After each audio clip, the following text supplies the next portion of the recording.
Halo semuanya, ketemu lagi di New Monster ID. Hari ini kita pengen nge-recap salah satu film kerasakti yang berjudul Journey to the West, Conquering the Demons. Menceritakan tentang perjalanan seorang biksu yang mencoba melindungi sebuah desa dari teror yang dilakukan oleh 3 ekor siluman. Namun dalam aksinya itu, dia malah terganggu dengan perasaannya terhadap seorang wanita pemburu yang berulang kali membantunya. Sampai pada akhirnya mereka kemudian bertemu dengan sosok Raja Kera yang legendaris. So kalau gitu nggak pakai lama, langsung aja kita ke alur ceritanya.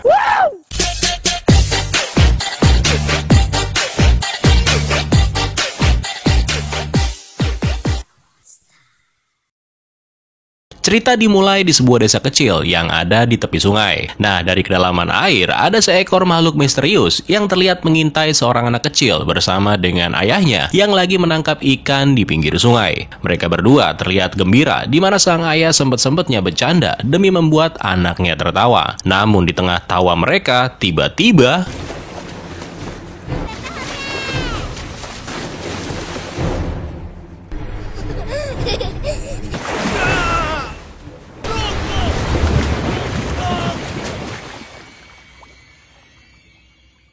Nah, para penduduk desa yang merasa kalau itu merupakan perbuatan siluman, lalu meminta bantuan seorang pendeta Tao.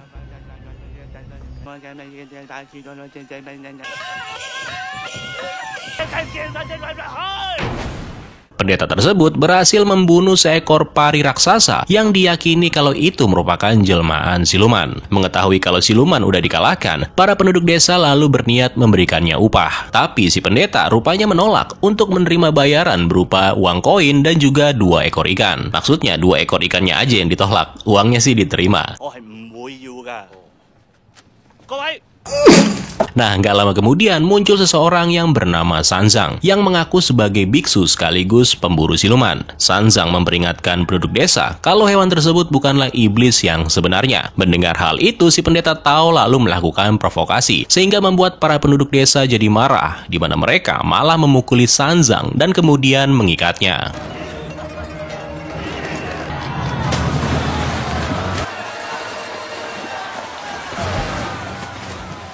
Di tengah kegembiraan orang-orang yang percaya kalau sungai tersebut udah aman, tiba-tiba siluman yang sebenarnya muncul kembali dan membunuh banyak penduduk desa.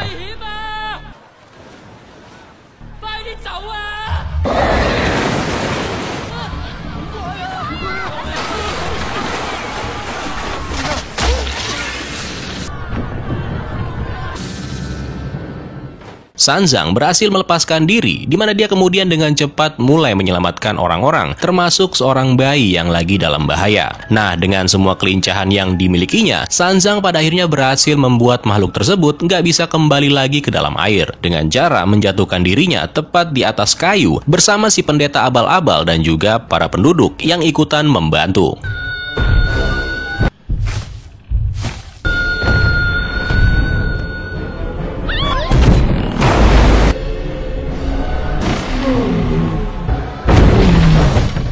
Modar si pendeta. Karena nggak bisa kembali lagi ke air, siluman itu kemudian berubah menjadi manusia. Sanzang yang mengetahuinya berniat membantunya. Dia tanpa diduga malah membuka buku lagu anak-anak dan mulai bernyanyi. Yang sontak aja begitu mendengarnya, siluman tersebut malah jadi kesel, di mana dia kemudian langsung menyerang Sanzang. Untungnya ada seorang pemburu siluman lain yang bernama Duan yang datang untuk menangkap sekaligus mengubah siluman itu menjadi boneka. Melihat apa yang baru aja dilakukan Sanzang, Duan lalu mendekatinya.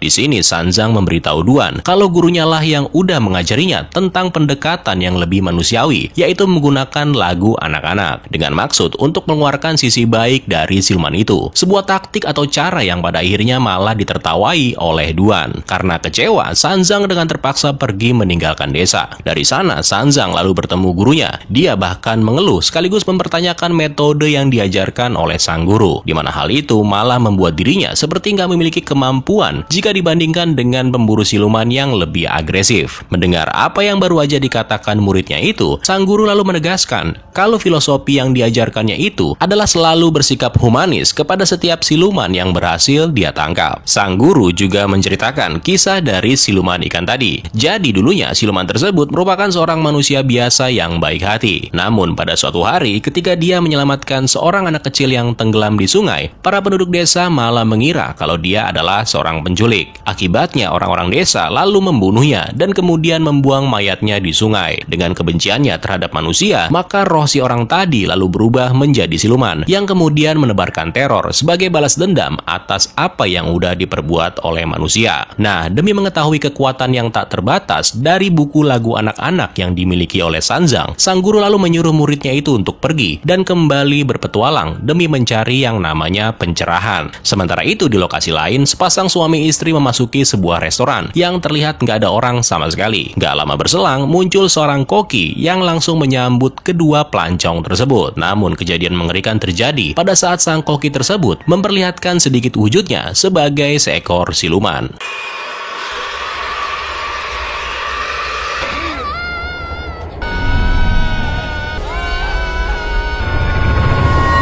Malam harinya, Sanzang yang lagi mencari pencerahan nih, datang ke restoran yang sama. Kali ini rupanya restoran tersebut dipenuhi banyak orang. Nah, uniknya si Sanzang ini mengetahui kalau apa yang baru aja dilihatnya hanyalah sebuah ilusi. Karena semua yang ada di sini ternyata hanyalah mayat yang menjadi korban keganasan seekor siluman. Sanzang yang lagi dalam bahaya tiba-tiba diselamatkan oleh Duan yang datang dan menerobos masuk ke dalam restoran. Di sini, dia menghancurkan semua mayat yang dihidupkan kembali, sekaligus menyerang si pemilik restoran yang ternyata dia adalah siluman babi.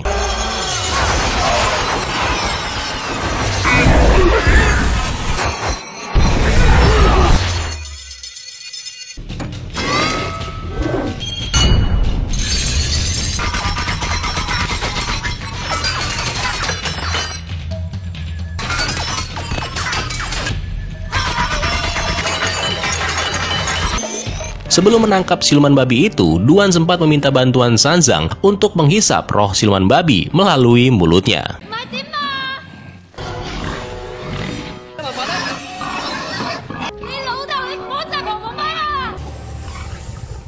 Singkat cerita, Duan akhirnya berhasil menangkap siluman itu dan memasukkan rohnya ke dalam tas ajaib. Tapi sial, karena siluman babi itu terus melawan, akibatnya siluman tersebut keluar dari dalam tas dan kemudian berubah menjadi babi hutan. Untungnya, Sanzang bersama dengan Duan berhasil melarikan diri dan beristirahat di dalam hutan.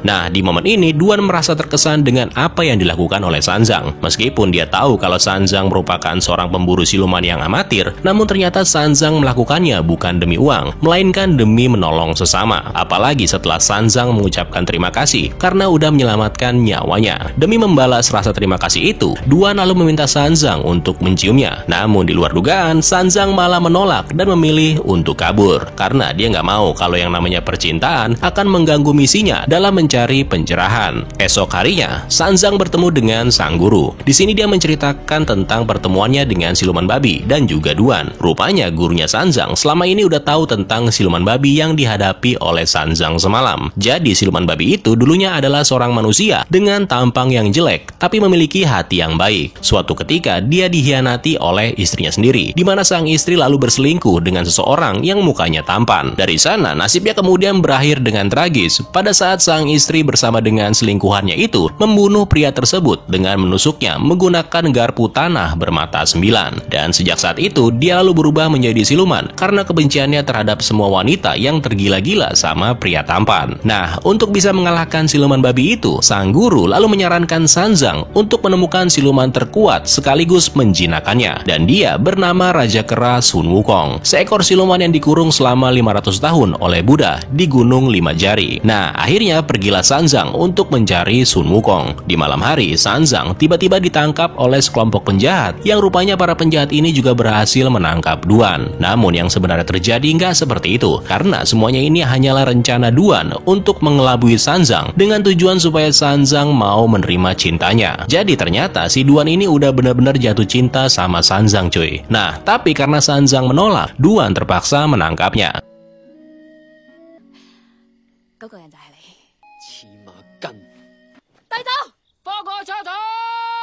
Next, nggak lama kemudian, siluman babi kemudian muncul. Dan kali ini, makhluk itu berniat menyerang Duan. Nah, karena nggak mau terjadi apa-apa dengan Sanzang, Duan terpaksa melepaskannya. Sehingga sekarang, dia bersama dengan anak buahnya bisa menghadapi siluman babi itu.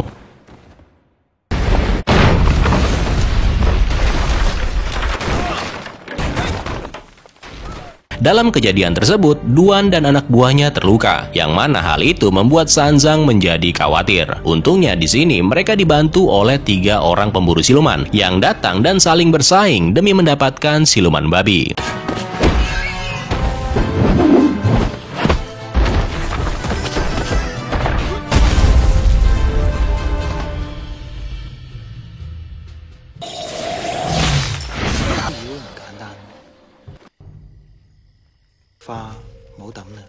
Sanzang yang merasa kalau ketiga pemburu aneh bin ajaib itu hanya mementingkan uang dan reputasi, kemudian memilih untuk pergi, sambil meminta kepada Duan supaya buku lagu anak-anak miliknya dikembalikan. Yang itu berarti Sanzang udah menolak untuk tetap tinggal bersama dengan Duan. Nah, karena udah mendapatkan penolakan untuk kesekian kalinya, Duan yang marah lalu menghancurkan buku lagu anak-anaknya dan kemudian pergi meninggalkan Sanzang.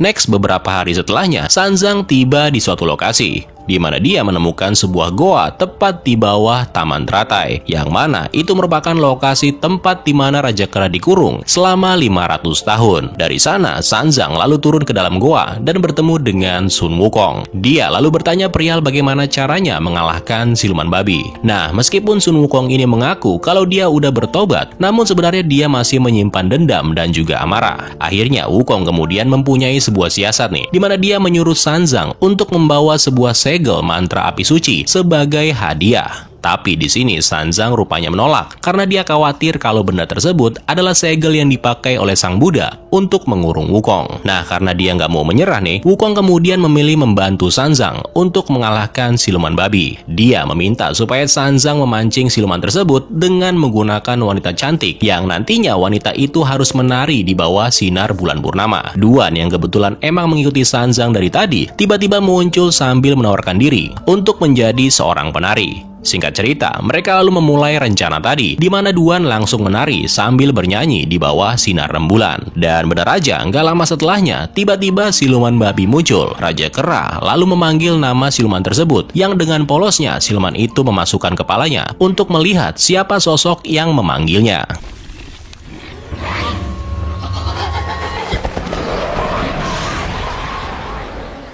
Dari sana, Wukong dengan mudah bisa menangkapnya, sekaligus membiarkan Duan mengubahnya menjadi boneka. Duan kemudian memberikan boneka yang berisi siluman ikan dan babi kepada Sanzang. Dia juga nggak lupa untuk kembali menyatakan cintanya, sekaligus menawarkan senjata cincin emasnya sebagai cincin pertunangan mereka. Tapi lagi-lagi Sanzang menolak permintaan itu, sambil mengatakan kalau dia nggak mencintai Duan. Mengetahui jawaban Sanzang, kini membuat Duan menjadi sedih dan juga kecewa. Dia kemudian memutuskan untuk pergi setelah mengembalikan buku lagu anak-anak milik Sanzang yang udah diperbaiki oleh Duan. Sadar kalau dirinya udah melakukan kesalahan, Sanzang lalu keluar dari goa sambil meratapi nasibnya. Di momen ini, Raja Kera lalu mencoba menipu Sanzang dengan mengatakan kalau selama ini dia udah nggak pernah lagi melihat bulan purnama semenjak mulut goa tertutup oleh bunga teratai. Nah, karena nggak ada gelagat mencurigakan dari Sun Wukong, dan lagian itu juga cuma sekedar bunga teratai, Sanzang kemudian mencabut bunga tersebut.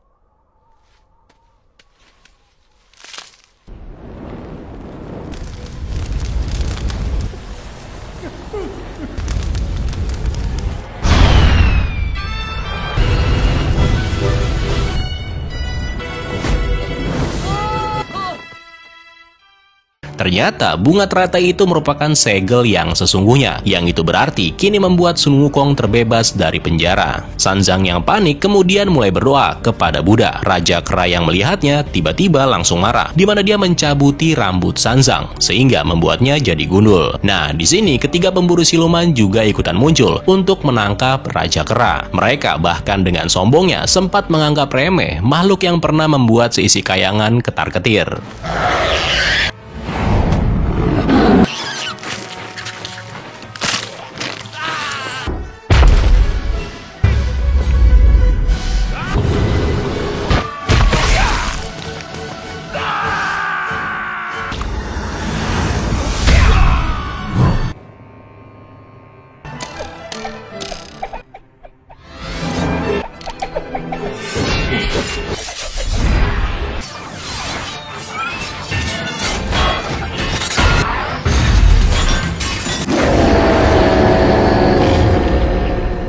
Ya, pada kenyataannya ketiga pemburu itu mati dengan cara yang mengenaskan. Nah, di momen ini, Duan juga ikutan kembali muncul untuk membela Sanzang. Pertarungan pun terjadi di antara keduanya. Namun sayangnya, Wukong bisa membuat Duan menjadi terluka parah. Melihat Duan hampir mati, Sanzang langsung menangis. Dia bahkan gak bisa lagi menahan perasaannya, di mana Sanzang pada akhirnya juga mengakui kalau dia ternyata mencintai Duan. Nah, gak lama setelahnya, Wukong dengan tega melemparkan tubuh Duan dan kemudian menghancurkannya menjadi abu. Raja Kera ini juga sempat mengejek dengan mengatakan kalau udah begini, siapa yang akan datang lagi untuk menyelamatkanmu? Namun gak lama kemudian, tiba-tiba terjadi sesuatu ketika tubuh Sanzang memancarkan cahaya. Rupanya, Sanzang mengetahui kalau buku lagu anak-anak yang dikembalikan oleh Duan sebelumnya itu secara nggak sengaja malah tersusun menjadi kitab sutra Buddha. Sanzang yang udah bersinar lalu memanggil nama Buddha yang kemudian berhasil mengalahkan Wukong menggunakan telapak tangannya.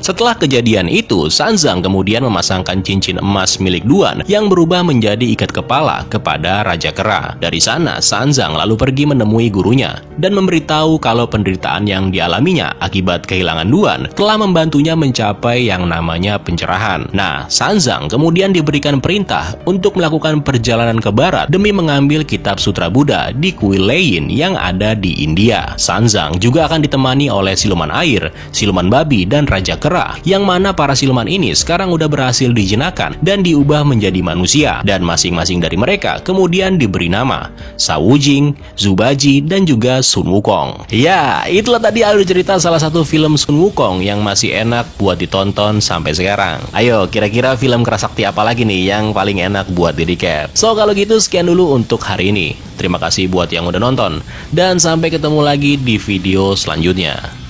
Keren lo semua. Ciao.